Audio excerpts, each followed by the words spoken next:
Hi, hello, welcome! You have just clicked on yet another video dragging the infamous YouTuber Shane Dawson.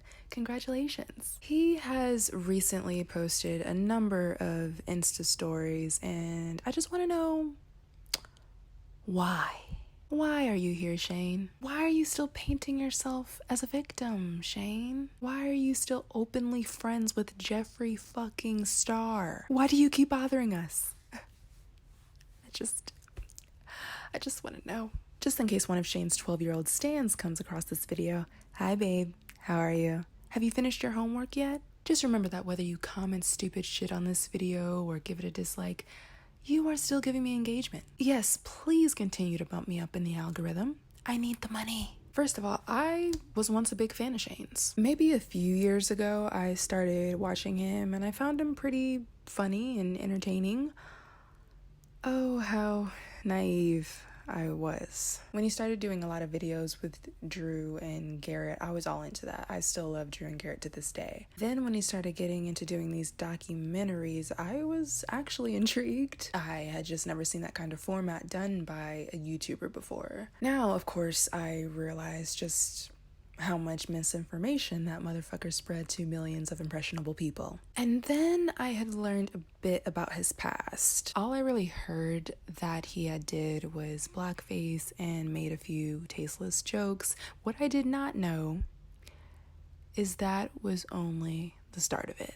I finally found out in this godly year of 2020 the extent of his past, and how even his more recent videos that I found interesting at the time were problematic as well. I'm sure the majority of you have seen D'Angelo Wallace's video uploaded this past summer exposing him in the most extensive and iconic way possible. When I saw that video and had finally seen all of the damage that Shane has actually done, I was disturbed. I had no idea just how fucking abysmal this guy was. It was just mind-blowing. And knowing that he had been close friends with people like Trisha Paytas and Jeffree Star, it all made sense. Why everyone was always coming at him in the past, and I was defending him. Yikes. So after D'Angelo's video and him acting like a complete fucking lunatic on IG Live reacting to Tachi's video, he pretty much went into hiding. By the way, that IG Live, that was Shane with the mask off. Like, that's who he has been all along, in my eyes. He fooled me. Point blank, he duped me. And so many others for years. I fell for his empath shtick. I fell for his victimization of himself. But thank God I didn't buy that ugly ass conspiracy palette. The reason I made this video was because he had recently posted on his Instagram story for the first time since like a few weeks ago when he made his fiance Ryland's podcast launch about himself. Typical Shane Dawson. In these stories, he was essentially reminiscing over the conspiracy palette he made with Jeffree Star and how it was the anniversary of it launching or some shit.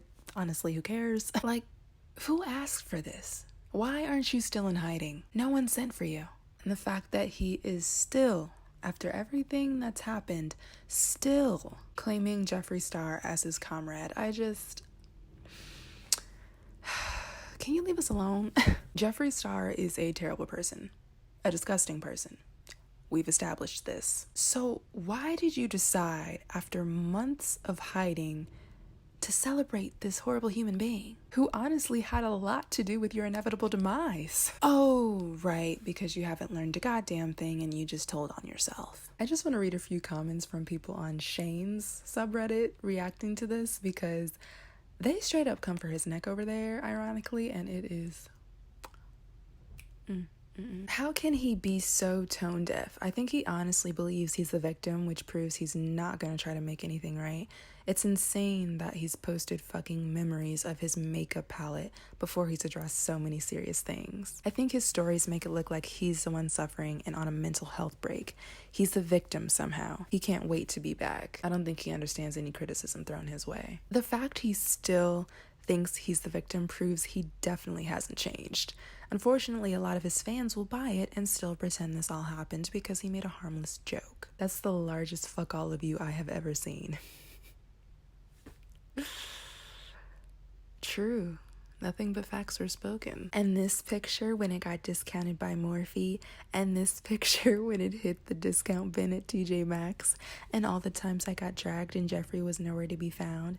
But it's okay, because he made me rich. I don't mean to sound so negative, but like his stories supporting Ryland's podcast, he is making it seem like he is a victim and is on a mental health break / social media break. And the way he kept calling it our baby was so weird. No one cares about your stupid fucking palate anymore, Shane. I personally really loved that one. Someone said it earlier, but why is he acting like he took a mental break? Internet kicked him out. Hope he stays there. Period.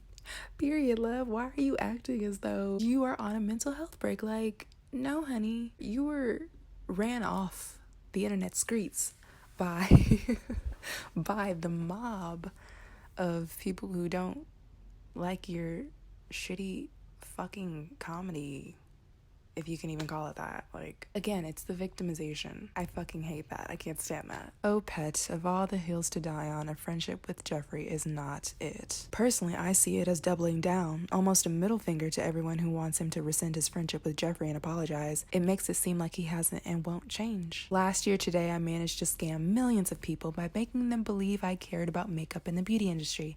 Every day, I think about how I made millions of dollars off the community trying to support me, and then quit as soon as the checks cleared. Then I told them it's their fault for being so toxic. I agree 110% with every last one of those comments. I also wanted to read a few more from the Beauty Guru Chatter subreddit, which also, it's all obviously self-explanatory. Beauty Guru, they chatter about beauty gurus and stuff like that. You know they went in on Shane. You know they did. Because Shane is not, he wanted to act so much as if he was a part of the beauty community and hop on that train and bandwagon just to make money off of it. Like, it's just so clear. And they went in on him, and I thoroughly enjoyed seeing it. Wasn't he done with the beauty community? Ew. Just ew. The stuff that came out this year about Shane's previous content and how he was towards underage fans was vile. I do not want to see a grown man whose primary audience is much younger be able to just come back and act as if nothing happened. Apologizing for the pictures, being sentimental / emotional as if that isn't pure manipulation. Also, I can't stop my eyes from rolling out of my head that his palette with Jeffrey is one of his greatest moments, considering the millions upon millions he made. I would imagine it is. I recently watched the D'Angelo Wallace video on Shane, late to the party, but I encourage anyone who hasn't seen it to watch it. I knew Shane had an extremely racist past, but that video made me sick to my stomach. There was a lot I didn't know about. These aren't things you can simply apologize away or write off as jokes because you didn't know better. He was racist, he abused his power with minors by forcing them into sexual situations, was really disgusting towards his pets, but he never apologized for or acknowledged any of it. He was in his 20s. He's been given chance after chance after chance, and he shows no growth and absolutely no awareness into how awful the things he did were. He just plays victim, acts like a kicked puppy, and disappears until it blows over. I hope his reception is not so warm this time around. That one I 100% agree with. I feel like I wrote it low-key, because I genuinely did not know the extent of all that he had done, and I'm so glad that D'Angelo really laid it all out there and didn't give a fuck and completely opened so many eyes, including my own. Damn. He's really not gonna disappear, huh? And that's what I said, love. I just, why are you here? Oh my god. And then he went on his stories again the next day to thank his 20 fans that he has left. Waking up to all your sweet messages about the conspiracy anniversary made my whole year. Thank you. You have got to be a deranged son of a bitch to still be openly supporting this man. Either that or you're a 12-year-old without any capability of distinguishing what's right from what's wrong. Hopefully y'all will grow up someday and regret how stupid you made yourself look. Anyway, dear Shane Dawson, how about you go back into hiding and never come back again? We don't care about your dumb fucking cash grab of an eyeshadow palette. We don't care that you're still friends with a racist. Please go away. Please. You look dumb. You clearly still need help because you haven't learned a fucking thing. Anyway, that's all for this video. Y'all, what's up? Anyway, that's make sure you give this video a like if you enjoyed it, or a dislike if you hated it. Engagement is engagement, sweetie. Subscribe to the channel. Is it right there? Is it right there? I don't know where it is. Find it. Find that subscribe button and hit it immediately. Also follow me on all my socials. I'll have them listed down in the description box below. And I will see you guys in the next one. Bye.